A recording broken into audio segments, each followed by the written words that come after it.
one of the issues that's closest to my heart, and it has been for a long time. So, you know my history, I don't have to repeat it, but I'm personally a Holocaust survivor as an infant. I barely survived. My grandparents were killed in Auschwitz, and most of my extended family was killed. That's my personal background. I grew up ashamed of my Jewishness. In Hungary, after the war, I was still bullied for being Jewish. And I remember one of my friends coming to my rescue once saying, leave him alone, it's not his fault that he's Jewish. It's a fault, but it's not his fault. This was the defense. So I grew up with that. In my teenage years in Canada, I became a Zionist. This dream of the Jewish people resurrected in their historical homeland, and the barbed wire of Auschwitz being replaced by the boundaries of a Jewish state with a powerful army. I found it liberating. It was exhilarating to believe in that dream. And I absorbed all that perspective and all that point of view, and I really believed in it. And then I found out that it wasn't exactly like that. That in order to make this Jewish dream a reality, we had to visit a nightmare on the local population. You couldn't, there was a Zionist slogan called, a land without a people for a people without a land. But there was no land without a people.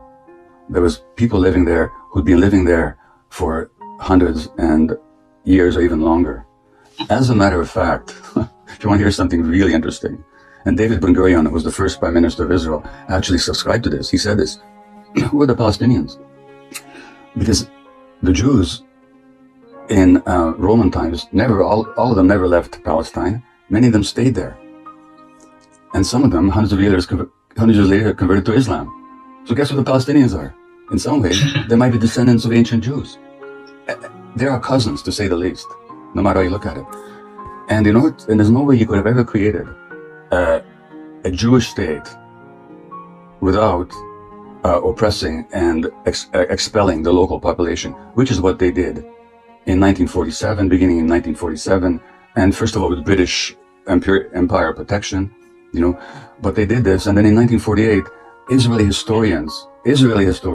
Israeli historians, have shown without a doubt that the expulsion of the Palestinians was persistent, it was pervasive, it was cruel, it was murderous, and with deliberate attempt. So that's what's called the Nakba in Arabic, the disaster or the catastrophe. Now in Canada, there's a law that you cannot deny the Holocaust. I don't believe in such laws, by the way. But in Israel, you're not allowed to mention the Nakba, even though it was at the very basis of the foundation of the state. So once I became aware of all this, I was, okay, well, yeah, we created this beautiful dream, but we imposed a nightmare on somebody else. And then I visited the occupied territories, Russell, during the first Intifada. I cried every day for 2 weeks at what I saw.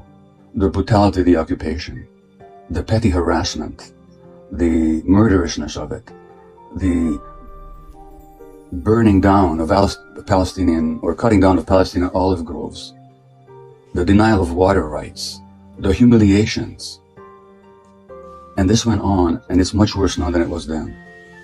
So this is the background. And it couldn't have been in any other way. Because again, you couldn't have created that exclusive Jewish state without oppressing or expelling the local population. It's the longest ethnic cleansing operation in the 20th and 21st centuries. It's still going on. And who are these people in Gaza? Now you have to go to Gaza. You have to go there to really appreciate it. It's a small area where there are these multiple hundreds of thousands of people. Who are those people? The direct children or grandchildren of the people that were expressed from Israel, or what is not Israel. Now here's the outrage.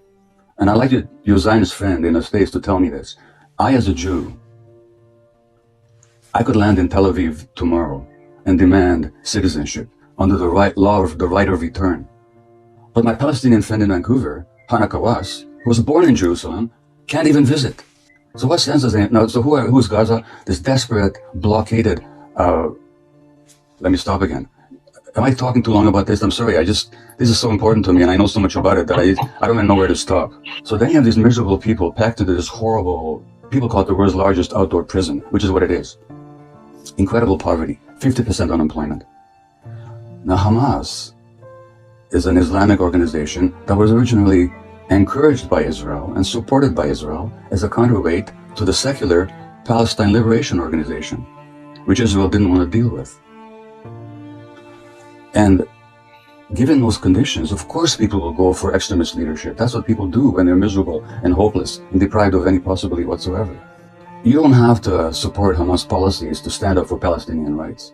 That's a complete falsity. But there were free elections in Gaza, monitored by international community. They were declared to be the freest elections ever held in the Arab world. And Hamas happened to win. And when Hamas won that election, Israel and the United States immediately organized a military coup against them, which Hamas defeated, for which the punishment was this blockade that deprives Hamas of, not Hamas, but Gaza, of food, of medical supplies, of sufficient water. I could go on and on and on and on. And then you have this conflict. And then every time there's a conflict, Israel mows the lawn. That's the expression they use. You know what they call it? They call it mowing the lawn. By which they mean the mass murder of Palestinian civilians. Now, is it true that the Gazans shoot rockets into Israel, killing innocent civilians? Yes, it is. Do I support that? No, I don't. But when it comes to the death of innocent civilians, Israel killed 20,000 Lebanese civilians in 1982, using illegal weapons like cluster bombs, in a war that had no justification whatsoever. I could go on and on and on and on, except I'll say that the disproportion of power and responsibility and oppression is so markedly on one side that if you take the worst thing you can say about Hamas, multiplied by 1,000 times, and it still will not meet the Israeli repression and killing and dispossession of Palestinians. If after 2,000 years we can look for liberation and freedom, why can't the Palestinians? If you look at the Western press, when Hong Kong demonstrators throw stones at the police in Hong Kong, that's considered to be heroism in the American press. When in Myanmar, the demonstrators throw slingshots at the army, at the oppressive army, they're considered to be heroes in the Western press. When Palestinian kids throw stones at the Israeli soldiers, they're called terrorists. And Israel gets away with a lot more without much less criticism in the Western press than any other country. I'll say one more thing. I was recently contacted by a Palestinian woman from Jericho. She runs a program for Palestinian children who spend time in Israeli jails. 14, 15, 16-year-olds are jailed for months or years. Sometimes they can't see their families for months. And she runs a program for them. You know what she does? She meditates with them. She does Sufi dervish dancing with them, swirling dancing, to bring them out of their stress state. She says, we don't have post-traumatic stress disorder here because the trauma is never post. The trauma is daily, she said. I just wish your Zionist friend would visit the occupied territories in Gaza like I have, and let him speak the way he speaks now. If he's got any ounce of humanity left, he would cry like I did for 2 weeks when I was there. Now, we're not living in Nazi Germany. Anybody can go on YouTube and listen to Gabor Mate, an Israeli historian, totally eloquent on Israeli history, who's living in England now because life became in Israel too difficult for him. Anybody can listen to Norman Finkelstein, a Jewish professor, world expert on Gaza, who was denied tenure at his university because of his public speaking against Israeli policy. You can listen to any number of Israeli Defense Forces soldiers who talk about the brutality that they now regret having committed.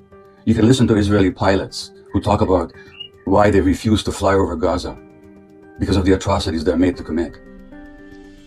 You can get all the information you want. So if anybody these days doesn't know, it's not because the information is not available. It's not what you know, it's what you could know if you wanted to find out.